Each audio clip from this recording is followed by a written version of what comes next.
ഫ്രേസുകൾ കൂട്ടിച്ചേർത്താണ് ഈ സ്പീഡുള്ളത്. കേരളം മുഴുവനും എല്ലാ ഗ്രാമപഞ്ചായത്തുകളിലും സെക്കൻഡറി വിദ്യാഭ്യാസം നടപ്പിലാക്കിക്കൊണ്ടിരിക്കുകയാണ്.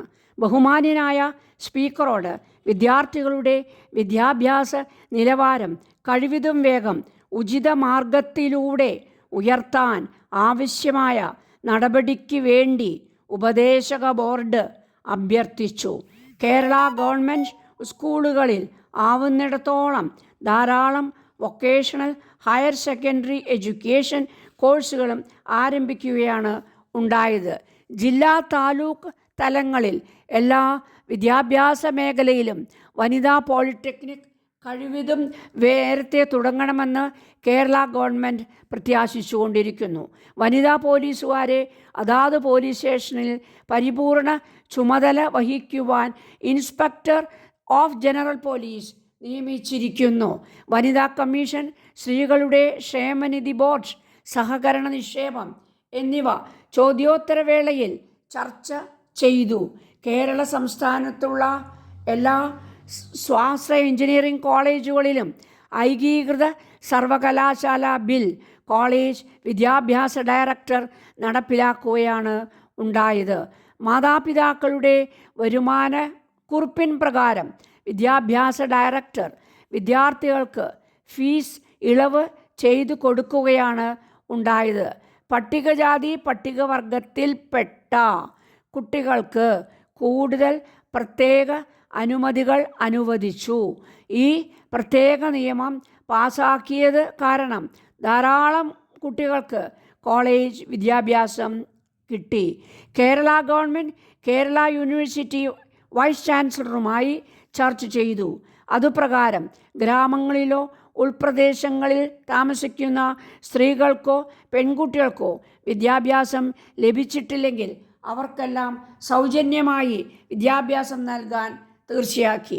ഗോത്രവർഗക്കാർ വസിക്കുന്ന സ്ഥലത്തു പോയി അവിടെ വിദ്യാഭ്യാസം ലഭിക്കാത്ത കുട്ടികൾക്കും വലിയവർക്കുമായി അവർക്ക് അനുയോജ്യമായ രീതിയിൽ പഠിപ്പിക്കുവാൻ ധാരാളം ഇൻസ്ട്രക്ടർമാരെ അപ്പോയിൻമെൻറ്റ് ചെയ്യാൻ ഉത്തരവ് ഇറക്കി.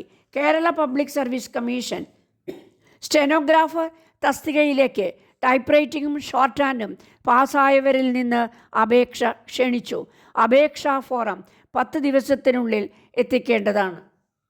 തിരുവനന്തപുരത്തുള്ള institute of diploma course in short hand type writing സ്ഥാപനത്തിൽ പഠിക്കുവാനുള്ള പ്രവേശനത്തിന് വേണ്ടിയുള്ള അപേക്ഷകൾ കഴിവതും വേഗത്തിൽ ഉചിത മാർഗത്തിലൂടെ അയക്കേണ്ടതാണ്.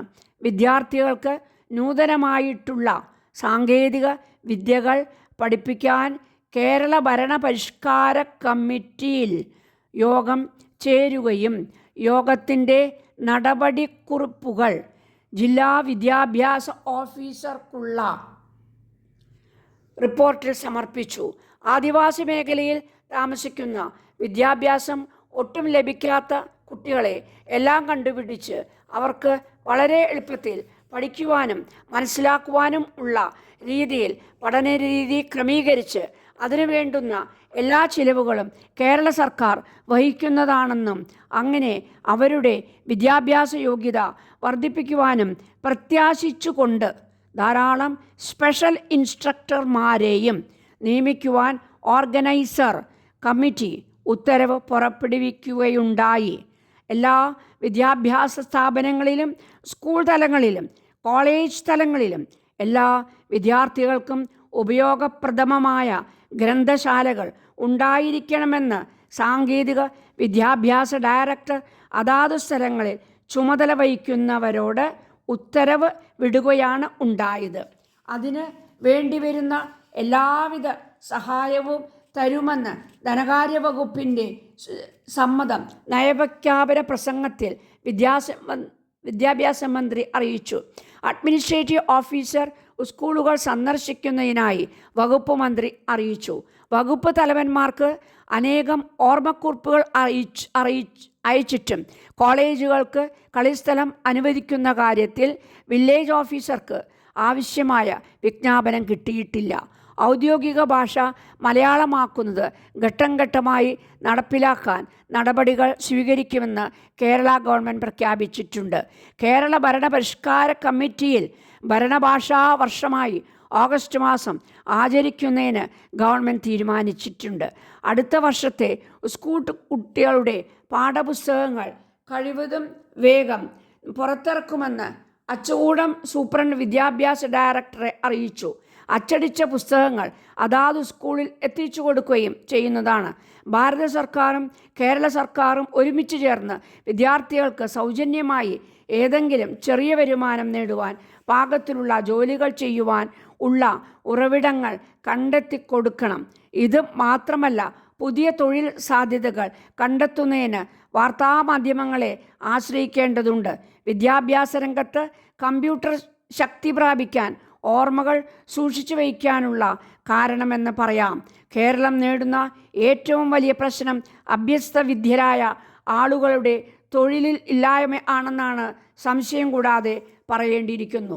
സ്വന്തം ആവശ്യത്തിനുള്ള ഒരു ചെറിയ തുക എങ്കിലും ഇവർ സ്വയം കണ്ടെത്തണം. പ്രാഥമിക തലത്തിൽ തന്നെ തൊഴിൽ ഇല്ലായ്മ നേരിടാനുള്ള ആഭിമുഖ്യം വളർത്തിയെടുക്കേണ്ടിയിരിക്കുന്നു.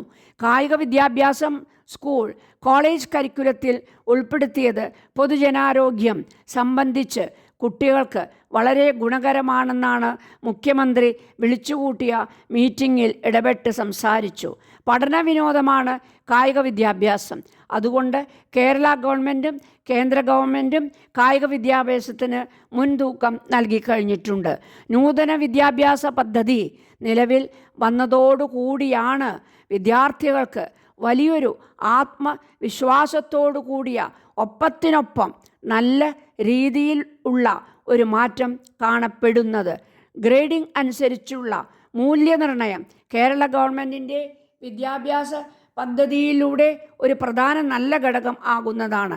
ഹരിജന ഗിരിജന വിഭാഗത്തിൽപ്പെടുന്ന വിദ്യാർത്ഥികൾക്ക് കേരള സർക്കാർ അവരുടെ ഉന്നമനത്തിന് വേണ്ടി ധാരാളം സഹായം നൽകുന്നുണ്ട്. ഇത് മുഴുവനും ഫ്രേസസാണ്. ഇത് ടെക്സ്റ്റ് ബുക്കിൻ്റെ പുറകിലുള്ള ആ ഫ്രേസസ് വച്ച് എഴുതിയിരിക്കുന്ന സെൻറ്റൻസാണ്. അതുകൊണ്ട് ഇത് തീർച്ചയായും നിങ്ങൾ ഒരുപാട് പ്രാവശ്യം പ്രാക്ടീസ് ചെയ്യണം.